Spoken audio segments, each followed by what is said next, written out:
આજે બનાવીશું આપણે બાજરી અને પાલકનો મસાલા રોટલો. જયશુખ કિચનમાં સૌપ્રથમ 1.5 વાટકી જેટલો બાજરીનો લોટ, ત્યારબાદ 1.5 કપ જેટલી પાલક ધોયેલી. તમે પણ જણાવશો કે તમે આ મસાલા રોટલો ઘરે કેવી રીતે બનાવો છો.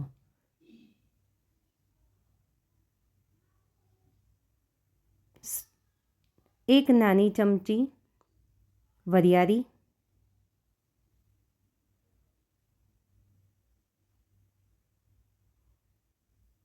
એક નાની ચમચી તલ,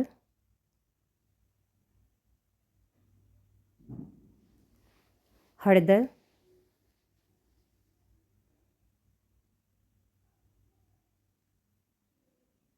થોડુંક લાલ મરચું. મેં અહીં આગળ લીલું મરચું લીધું છે એટલે લાલ મરચું થોડુંક નાખેલું છે. સ્વાદ અનુસાર મીઠું, એક કાપેલું લીલું મરચું, 6 થી 7 કળી લસણ અને નાનો ટુકડો આદુનો ક્રશ કરીને નાખેલ છે. ત્યારબાદ બધું હાથ વડે મિક્સ કરી લઈએ. વ્યવસ્થિત બધું મસળી લઈશું કે જેથી મસાલા બધા એકબીજા સાથે ભળી જાય.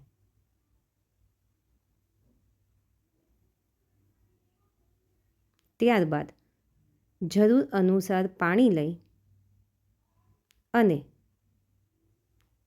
મસળીને વ્યવસ્થિત રીતે લોટ બાંધી લઈશું.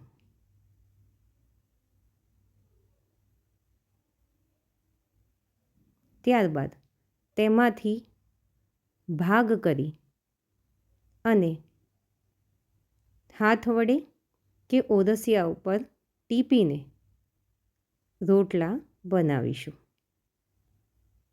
તમે કેવી રીતે બનાવો છો તે મને કોમેન્ટમાં જણાવશો.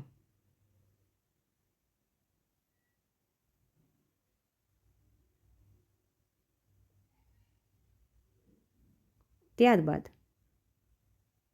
માટીની તવી ઉપર મીડિયમ ફ્લેમ ઉપર રોટલાને શેકીશું. એક પાસું થોડુંક વ્યવસ્થિત રીતે ચડી જાય એટલે પછી એની સાઈડ ચેન્જ કરી લઈશું. બીજી બાજુ શેકાઈ જાય એટલે પાછું એનું પડખું ફેરવી લઈશું.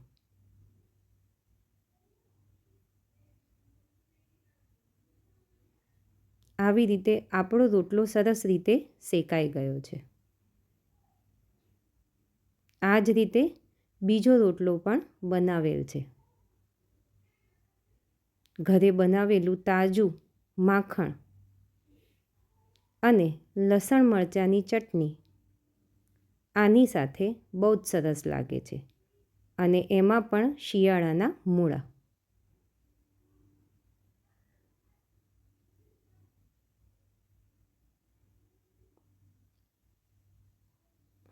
ત્યાં સુધી આપણો બીજો રોટલો પણ તૈયાર થઈ ગયો છે.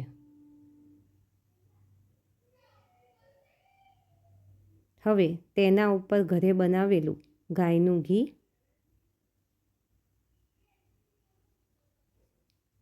તેમાં નાના નાના ખાડા કરીને સરસ રીતે લગાવી દીધેલ છે.